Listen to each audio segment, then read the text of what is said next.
तो भाई phasor diagram देख लेते हैं। हमने इक्वेशन क्या देखी थी बेटे लास्ट क्लास में, v equal to V naught, मतलब आज की क्लास में v equal to V naught sine omega T, और करंट की क्या बनी थी बेटे, i equal to I naught sine omega T plus pi by two. आप रेडियन में लिखेंगे तो पाई बाई टू लिख देंगे, डिग्री में लिखेंगे तो 90। ऐसा ही सिस्टम में रेडियन में लिखते इसलिए ऐसा पुट कर दिया मैंने, ठीक है। अब भाई यहां पर किसी इंस्टेंट पर मान लो ये ओमेगा टी का एंगल बना रही थी v वाली लाइन, ये फेजर कौन सा था, v नॉट, ठीक है। Let us suppose this phasor is v not, it is at any time making angle omega T, है ना। तो मुझे बताओ करंट का फेजर कहां होगा उस समय, इसके पीछे होगा, आगे होगा, बिल्कुल सही बात है।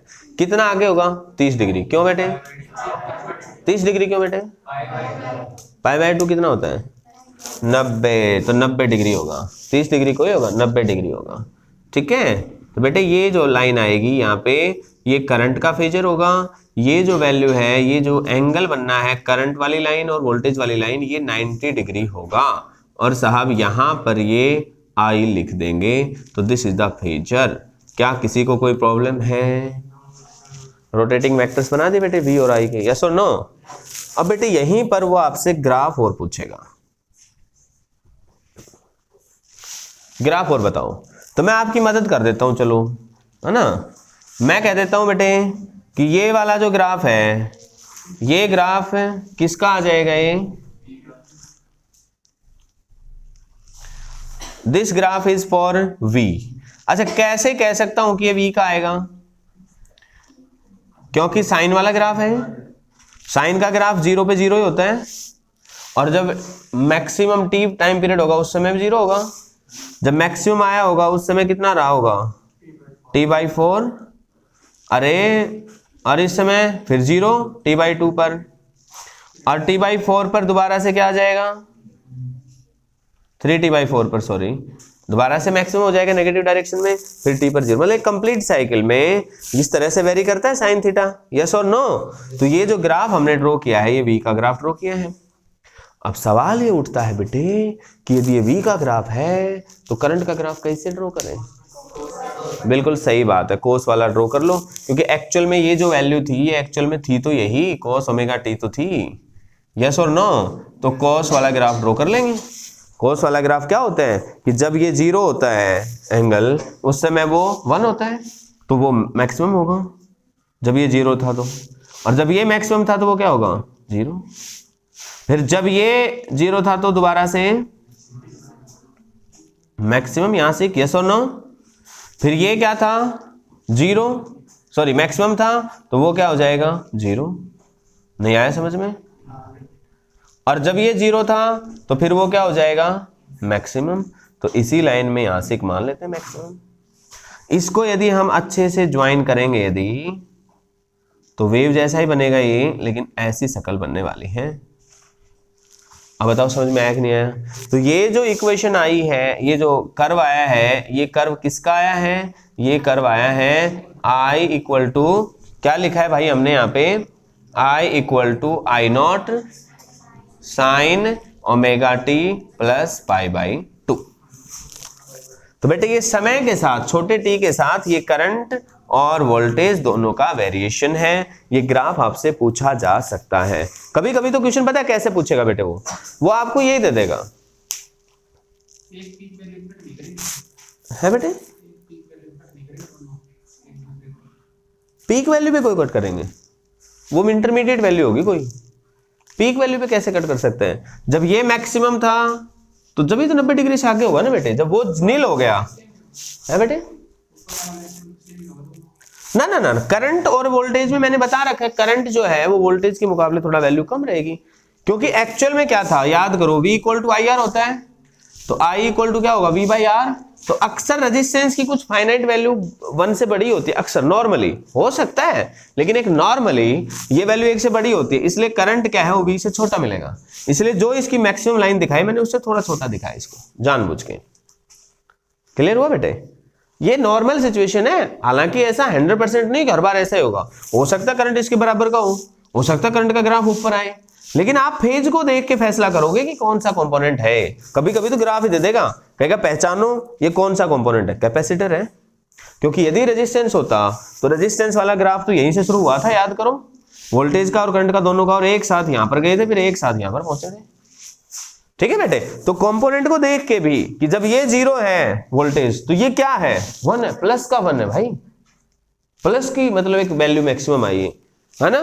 तो इसका मतलब उसी समय तो हम कहेंगे कि इसका मतलब कैपेसिटर में करंट आगे है, कैपेसिटर में क्या है, करंट आगे है। याद भी रखोगे इसको, C for capacitor and C for current. Capacitor में करंट आगे, कितने से आगे है, 90 से, लिख दिया हमने। क्या समझ में आया बेटे? अब हम थोड़ा सा इसकी और डिटेल्स में चलते हैं। मैंने आपको आज एक चीज बताई, XC इक्वल्स टू 1/ωc। अब इसकी चर्चा हम कर लेते हैं। ठीक है, तो यहां पर अलग अलग तरह के ग्राफ आ सकते हैं। पहले मैं ग्राफ की चर्चा कर लेता हूं। लेट अस सपोज उसने अपने को ग्राफ दिया कि भाई साहब आप ग्राफ ड्रॉ करके बताओ ओमेगा और XC, मतलब XC वर्सेस ओमेगा का ग्राफ ड्रॉ करो। तो हमें मालूम है XC equal to 1/ωc। Hello hello, तो बेटे ओमेगा और XC के बीच में इनवर्स का रिलेशन है। जब ये वैल्यू 0 को अप्रोच करेगा तो ये इन्फिनिटी हो जाएगा, और जब ये इन्फिनिटी को अप्रोच करेगा तो 0 हो जाएगा। ऐसी घटना तो हाइपरबोला में होती है कि जब ओमेगा 0 था तो XC बहुत बड़ी वैल्यू थी, और जब ओमेगा बहुत बड़ी वैल्यू होगी तो XC 0 के पास आएगा। तो ये ग्राफ आ गया हमारे पास XC वर्सेस ओमेगा का। क्या कोई आपत्ति है बेटे? क्या कोई परेशानी है? अब बेटे मान लो अपने पास ग्राफ आ गया यहाँ पे 1/ωका का, और इधर XC दे रखा है। अब क्या करें साहब, आप सीक्वेंस में चलो। हमें मालूम है XC इक्वल टू क्या होता है, 1/ωc। इसको थोड़ा अच्छा लिख लो, इसको लिख लो 1/c गुणा 1/ω। एक ही तो बात है तो दोनों डिनोमिनेटर में ही। लेकिन ऐसा लिख के हम अपने ग्राफ की एनालिसिस को थोड़ा आसान कर सकते हैं। जो y एक्सिस पे लिखा होता है बेटे हम उसको y मानते हैं, जो x एक्सिस पे लिखा है ये 1/ω है, इसको हम x मानते हैं। जब दोनों की ही पावर 1 दिखाई दी तो हमने इसको कंपेयर कर लिया y equal to m into X plus c के साथ। दोनों की पावर 1 है ना y और x की, तो y equal to mx plus c के साथ कंपेयर करेंगे तो ये जो m है ये क्या आएगा, 1/c। And what is m, बता सकता है कोई? व्हाट इज m बेटे? वेरी गुड बेटे, स्लोप। मतलब यदि ये एंगल थीटा है तो टेंजेंट थीटा है साहब, वो स्लोप होगा, और इस स्लोप की जो वैल्यू है वो 1/c होगी। एंड व्हाट इज c बेटे? कैपेसिटेंस। कैपेसिटेंस है c। मतलब यहां पर इस तरीके से सवाल आए कि वो एक लाइन दे दे A, एक लाइन दे दे B, और आपसे पूछे कि साहब बताओ कौन सा कैपेसिटेंस ज्यादा है, कौन सा कम है, तो आप क्या कहेंगे? इसका स्लोप ज्यादा है, तो स्लोप A का ज्यादा है। Slope of A is greater than slope of B। B के स्लोप से A का स्लोप ज्यादा है, और जिसका स्लोप ज्यादा हो गया उसके लिए C की वैल्यू क्या होगी, कम। इसका मतलब capacitance of A is less than capacitance of B। क्या आपको मेरी बात समझ में आई बेटे? बेटे स्ट्रेट लाइन समझ में आया कैसे आया?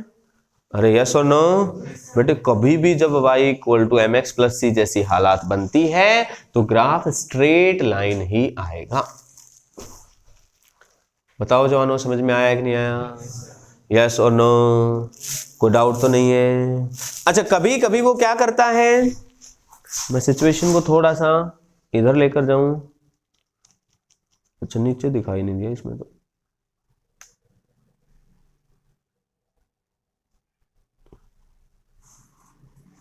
हाँ, अब देख लो ग्राफ को।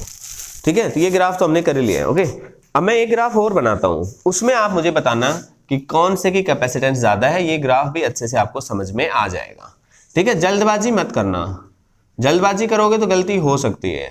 लेट अस सपोज ये लाइन A लिखी मैंने, ये लाइन B लिखी। बताओ किसकी कैपेसिटेंस ज्यादा है, कम है? A की कैपेसिटेंस क्या है, ज्यादा है। क्यों बेटे?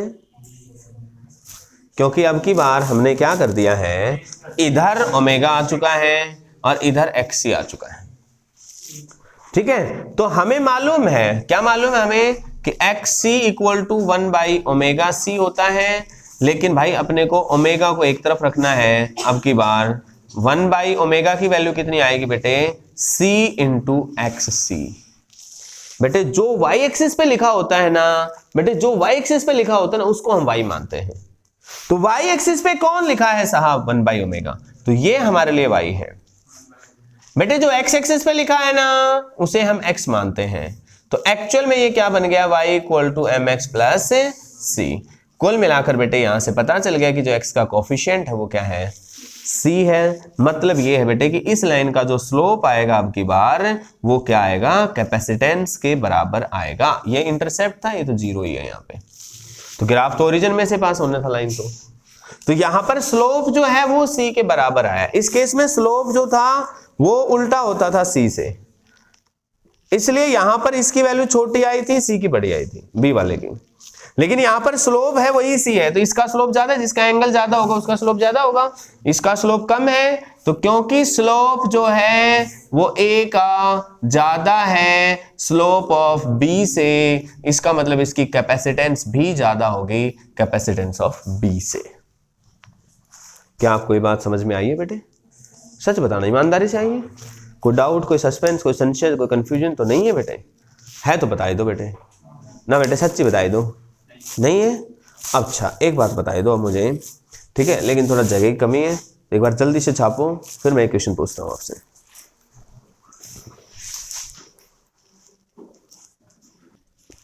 हाँ तो जवानों, आई होप यहां तक अच्छे समझ में आया। अब एक बहुत ही हल्का सा नन्ना सा प्यारा सा एक कंसेप्चुअल प्रॉब्लम है, ठीक है, उसको आपको अच्छे से रिप्लाई करना है।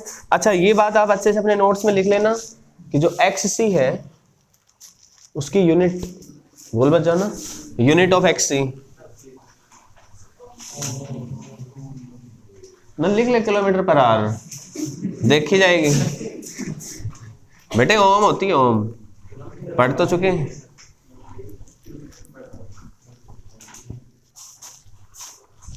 बेटे अब जो बात आती है वो ये आती है कि एक छोटा सा सवाल ये आता है कि भाई साहब आप ना ये बताओ